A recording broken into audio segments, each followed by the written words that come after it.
নিক বোরেলা এখানে।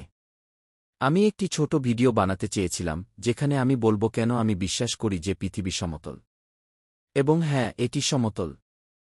এমন নয় যে আমি বাড়িয়ে বলছি, সত্যিই শত শত কারণ আছে কেন আমি বিশ্বাস করি যে পৃথিবী সমতল এবং এটি কোনো গোলক নয়। কিন্তু আমার জন্য সবচেয়ে বড় কারণটি হল পানি। পানি সবসময় সমতল থাকে। পানি সবসময় তার স্তর খুঁজে নেয়। সমস্ত মহাসাগর, নদী, ঝরনা সবই নেমে আসে উপত্যকার দিকে, যা আমরা কি মহাসাগর বলি। পানি সবসময় তার ধারকের আকার গ্রহণ করে। তাহলে আমার জন্য পানি আসল প্রমাণ। এখন এটি নাসায়ের মতে। এটি নাসার অফিসিয়াল ওয়েবসাইট অনুযায়ী পৃথিবী সম্পর্কে তথ্য। এখানে নিচের দিকে দেখুন, বলা আছে যে পৃথিবীর বিষুবরেখার ব্যাস হল 12,756 কিলোমিটার। তাহলে যদি কিলোমিটারকে মাইলে রূপান্তর করি, সেটি হয় 7,926 মাইল। এখানে পৃথিবীর একটি স্কেলমডেল আছে। নাসার তথ্য অনুযায়ী, যেমন আপনি একটু আগে দেখেছেন, পৃথিবীর ব্যাস হল 7,926 মাইল। অর্থাৎ বিষুবরেখা বরাবর এক প্রান্ত থেকে আরেক প্রান্ত পর্যন্ত দূরত্ব 7,926 মাইল। এখানে পৃথিবীর একটি স্কেল মডেল আছে। নাসার তথ্য অনুযায়ী, যেমন আপনি একটু আগে দেখেছেন, পৃথিবীর ব্যাস হল 7,926 মাইল। অর্থাৎ বিষুবরেখা বরাবর এক প্রান্ত থেকে আরেক প্রান্ত পর্যন্ত দূরত্ব 7,926 মাইল।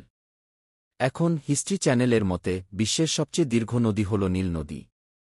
এটির মোট দৈর্ঘ্য প্রায় 5,000 মাইল।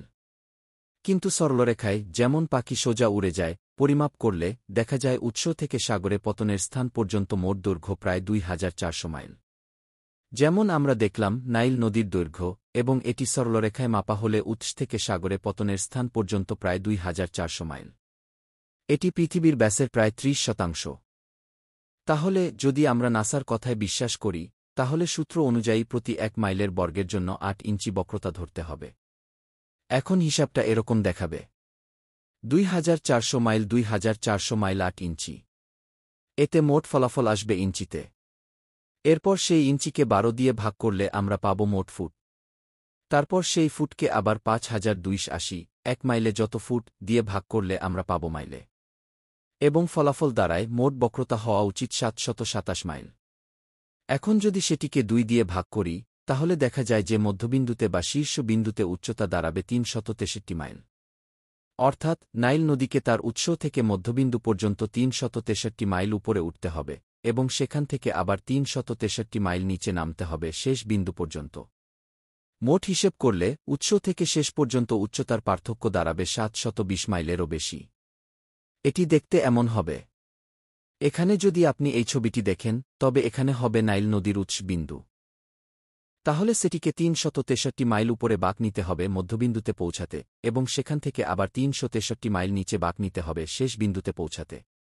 এটি একেবারেই অসম্ভব। সম্পূর্ণ অসম্ভব। একটি তুলনা দিলে বোঝা যাবে, এর মানে দাঁড়ায় এটি হবে প্রায় 1,950টি আইফেল টাওয়ার একটির পর একটি সাজানো। আপনি জানেন কি?